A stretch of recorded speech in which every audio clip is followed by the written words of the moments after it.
Good morning, everybody. Welcome to our weekly Monday morning meeting. Each Monday, we like to come to you live from our meeting here at JD's Realty and Auction and give you guys a little bit of a history lesson or just a little presentation about things to look out for when you're out there and about out of states. Today, we're going to talk about the circus. I thought it might be fun to break it up a little bit since we've done art pottery the last few times to get a little bit away from a stuffier, stodgier subject and go towards something a little more fun. So these are just cool circus collectibles to look out for.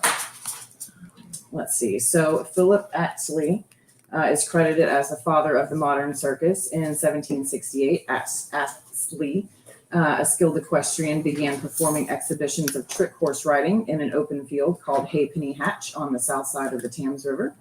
In 1770, he hired acrobats, tightrope walkers, jugglers, and a clown to fill in the pauses between the equestrian demonstrations, and thus chanced on the format, which was later named a circus. Performances developed significantly over the next 50 years, with large-scale theatrical battle reenactments becoming a significant feature.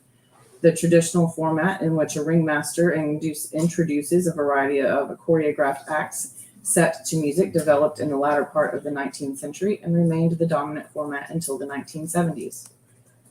The Englishman John Bill Ricketts brought the first modern circus to the United States. He began his theatrical career with Hugh's Royal Circus in London in the 1780s and traveled from England in 1792 to establish his first circus in Philadelphia. The first circus building in the U.S. opened on the 3rd of April of 1793 in Philadelphia, where Ricketts gave America's first complete circus performance, and George Washington attended a performance there later that season. So the evolution of the American circus. In the Americas during the first 2 decades of the 19th century, the circus of Pepin and Bichard toured from Montreal to Havana, building circus theaters in many of the cities it visited. Victor Pepin was a native New Yorker, and he was the first American to operate a major circus in the United States. Later, the establishments of Purdy, Welch and Company and Van Amberg gave a wider popularity to the circus in the United States. In 1825, Joshua Purdy Brown was the first circus owner to use a large canvas tent for circus performances. Circus pioneer Dan Rice was the most famous pre-Civil War circus clown, popularizing such expressions as the one-horse show and "Hey Rube."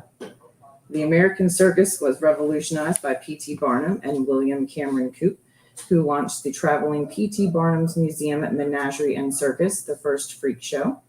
Coop also introduced the first multiple ring circuses and was also the first circus entrepreneur to use circus trains to transport the circus between towns.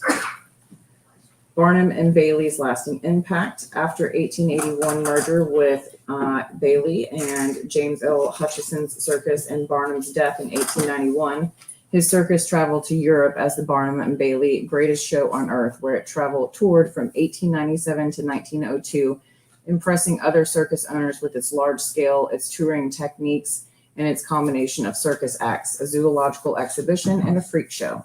This format was adopted by European circuses at the turn of the 20th century. From the late 19th through the first half of the 20th century, traveling circuses were a major form of spectator entertainment in the U.S. and attracted huge attention wherever they arrived in the city. After World War II, the popularity of the circus declined as new forms of entertainment such as television arrived and the public's taste changed. From the 1960s onward, circuses attracted growing criticism from animal rights activists. Many circuses went out of business or were forced to merge with other circus companies. Nonetheless, a good number of traveling circuses are still active in various parts of the world, ranging from small family enterprises to three-ring extravaganzas.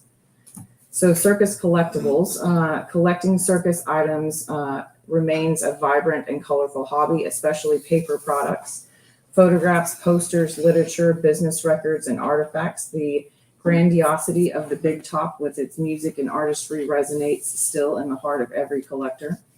The demand for circus memorabilia has skyrocketed in recent years because of the combination of nostalgia and recognition of the unique artwork that was created in those days for the mass market. For example, Jack LeClaire, a well-known 20th century clown, drew a schematic of a fat suit for himself. And if you were to obtain the fat suit along with a photograph of the clown wearing it and his schematic, this particular historian and expert says that is auction magic. Telling the story when the clown wore the outfit, why he wore it, and its historical significance all adds up to a great auction item for collectors. So circus posters are a super popular collector. A few people collected the posters back in the day before the 1930s. Many early posters didn't exist simply because they weren't meant to be saved. P.T. Barnum's advanced team would plaster thousands of posters on anything still standing within a 25-mile radius of the circus venues. But these colorful, vibrant posters slapped on barns, sheds, and shop windows were only expected to survive a couple of weeks. Circus posters from the 30s and 40s are excellent to collect. Although most were used, many remain.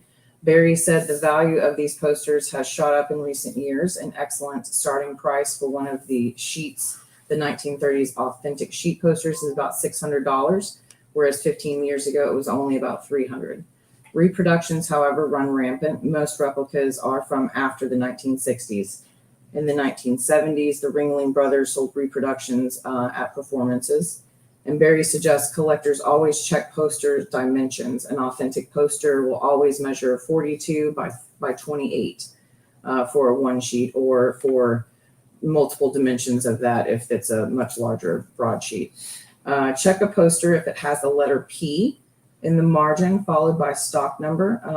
An authentic circus poster will never have this marking. Lastly, using a jeweler's loupe, examine the poster. A reproduction will have pixelation.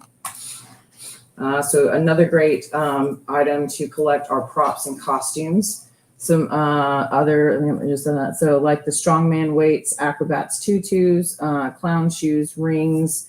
The one shown to the right sold at auction for $2,400. It's a collection of clown shoes and juggling rings worn by one of the Barnum and Bailey circus clowns, one of the more famous performers. So $2,400, it's pretty good. Toys are also another great circus collectible. With the fascination the circus held with children, it's no wonder that an entire industry of toy makers made toys to appeal to this national zeal. Makers such as Hubley, Kenton, and Marks made lovely cast iron and tin lithograph toys for children to play out their circus dreams. This Hubley cast iron monkey cage wagon sold at auction in 2014 for a whopping $136,000. And then we have this great Marks circus set. So it's got little plastic or celluloid figures with the tin litho circus background. That sold for almost $500 in June of this year. And then there's this really cool little circus diorama. That's from an 1880s Barnum and Bailey optical toy theater that sold for $1,000 in July of this year. We have this great Kenton cast iron polar bear cage that sold for $643 of this year. So those are some pretty great items to keep your eyes out for when you're out there out of state. Thank you very much. That concludes the circus presentation.